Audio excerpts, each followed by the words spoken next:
Lux, and I'm here with Kevin of Candlebox at the WayBack Pointfest. We are backstage, and I'm very excited to be speaking with you as a fan. Well, I'm a fan of yours because you just continue to make incredible music. Thank you. I mean, your career started some 25 years ago, but it has no signs of stopping. You put out a new record in April. Yeah. So, I mean, just like a freaking train, and that's not the kind of career a lot of people are seeing these days. That's exceptional. Yeah, congratulations on that so far. Thank you. Very lucky to be here 25 years later and that people still want to listen to what we have to say. Well, a lot of people still want to listen to what you have to say. Incredible. I saw the full performance online, thank goodness to YouTube, because I don't live in Chile, so I could not be there for the full Lollapalooza set. Yeah, pretty cool. Holy cow, man. That was incredible. Yeah, we were side stage too, and there were that many people. So it was totally packed. Mm-hmm. I mean, you came out there, and just the voice that came out of you, I mean, it hasn't changed or aged with you at all. It's very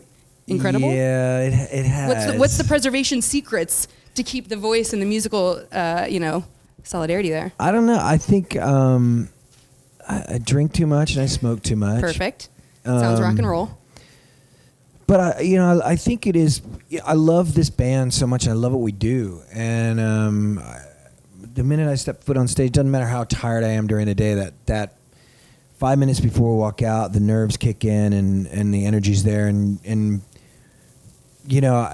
when you've had a career as long as us, it's kind of stupid to think about like doing anything else, I suppose. I keep saying that when I turn 50, I'm going to quit. And that's in like 3 years. So I think I don't see you doing it. I do. The smile on your face says you love it so much, though. And guys, the smile on his face is after multiple hours of travel, having just made it here to St. Louis from Italy. I landed in Chicago yesterday and from Italy. Which I think even makes it worse because I know that airport is kind of a... Yeah, O'Hara. That's fun. Yeah, so we were in Chicago last night. We played there and then got in the bus and came here. So having this many records, now you're on your 6th studio record. How do you choose from that large of a collection when it comes to doing shows now? I know that you want to play the new stuff off the new record. That's all I want to play. Right? Because that's what you're excited about, but you know that your fans are excited about that, but they also want to sing along to their favorites. How do you balance?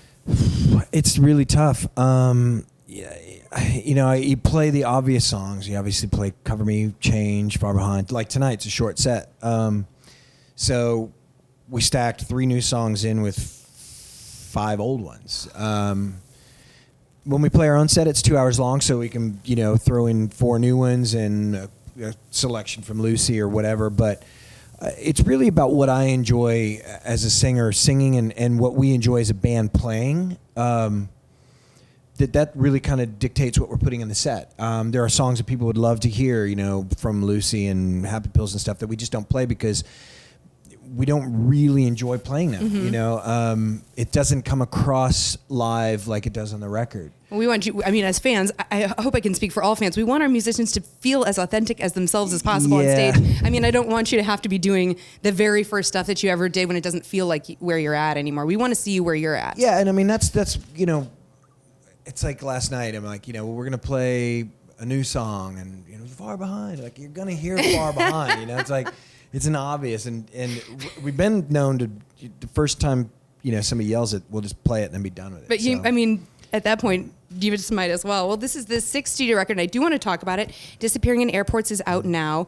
And I read a really amazing story about the cover art, which I just love in general. And it has some very a significant meaning to you. If you don't mind sharing the story, that would just be wonderful. I read it myself and thought it was pretty incredible. Yeah, actually, it's Scott's birthday today as well. Well, that's fantastic then. Happy birthday to him. Scott. So the album cover, I had asked him to paint a piece for us years ago when we did Love Stories and Other Musings. And he did a beautiful piece, but Scott and the rest of the guys in the band weren't feeling art for the album cover. So when it came around to doing this one, I was like, listen, I really want this. And I called him up and said, I want to send you the music and see how you feel, and would you paint something for us? And he was like, absolutely. And in the process of that, about a week into it, he had a massive heart attack and died.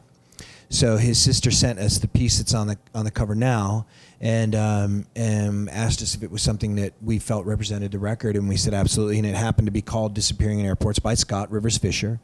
And today's Scott's birthday, so happy birthday to our dearly departed friend. And so that's the story behind the album cover. I highly suggest that you go out and get the record and buy the actual record, because the album art is really incredible. And I want to say thank you for sharing that story. I know that's got to be hard to kind of relive over and over, but at the same time, it's so cool that music in its art form, and then the art in its art form, is going to continue to live on through him. And even when if you ever decide you want to do something else other than music, your music will continue to live on as well. And it's kind of a combination of the two things.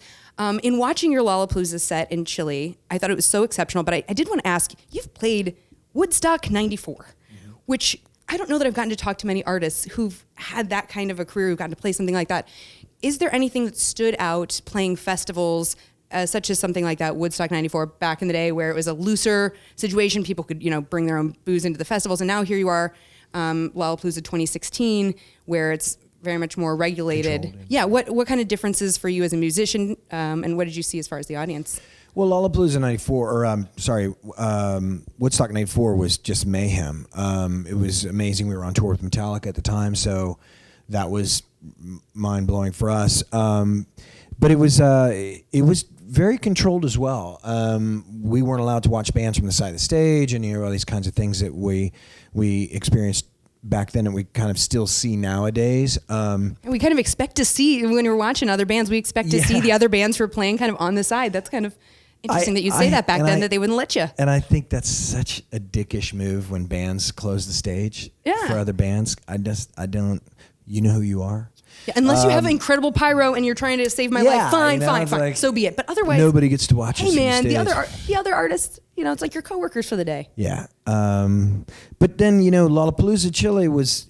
I think the thing that's amazing about the two festivals in themselves is that the passion for music from those audiences transcend everything else that I've ever really experienced. When we stepped out on stage, Woodstock 94, it's 300,000 people. I'd never played for anything that large. And we were on tour with Metallica. The videos from that are so great. You guys look so we're young kids and too. new.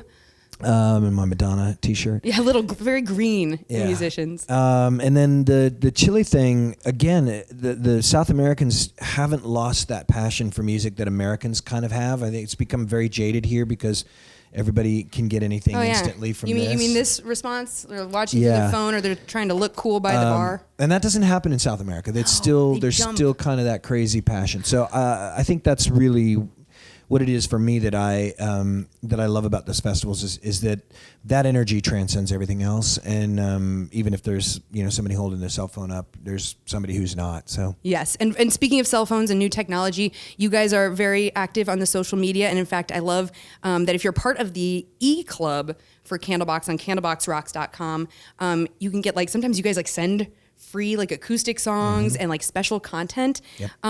That's got to be something very new. I mean, it used to be handing out cassette tapes and T-shirts, after gigs and in the neighborhood and whatnot, and now you're on the computer connecting to millions of people. What's it like now being a part of social media as a musician? Well, yeah, it's funny. I mean, back in the day when you had a fan club, people paid $20 and then you gave them stuff. Now you can't charge them for anything; they just want it for free anyway. So. Yes. But the social networking thing's cool. I just did a little Facebook Live thing that we're gonna go live during our set, and those reach 600,000 people. It's insane. And that's a really cool thing. I wish those 600,000 people that it was reaching were buying our record. Those of you who get on Facebook, our 200,000 followers. Stop stealing music. Haven't paid for the record. But no, I mean, that's the world we live in. And sadly. Well, I don't know if it's sad or not. I mean, at least they're listening. Yes, that's true. And no one makes money off of music anymore unless you're Taylor Swift or somebody like that. Not the truth. Or Kanye West or whatever. And you guys were one of the bands who saw that. I mean, multi-platinum, gold multiple times. Yeah. I mean, you made money off that. Yeah, you saw that. So you guys are a band who have been through when music was in its heyday and the artists were making the money, and then now you're seeing where it's completely unbalanced, and that's not the case. And I think that people kind of don't really think about or consider what it is to be a musician that takes the time to make that record, and the money it costs to make that record, and the money costs to tour and all that stuff. I mean, it's very easy for them just to take it. We have a Spotify page, and I'm kind of torn with that because I buy everything I listen to. Even I pay for the $10 a month for Apple Music. I still buy CDs. I still go to record stores. Record store day was amazing. I ended up spending like $300 or $400 on vinyl and stuff, you know.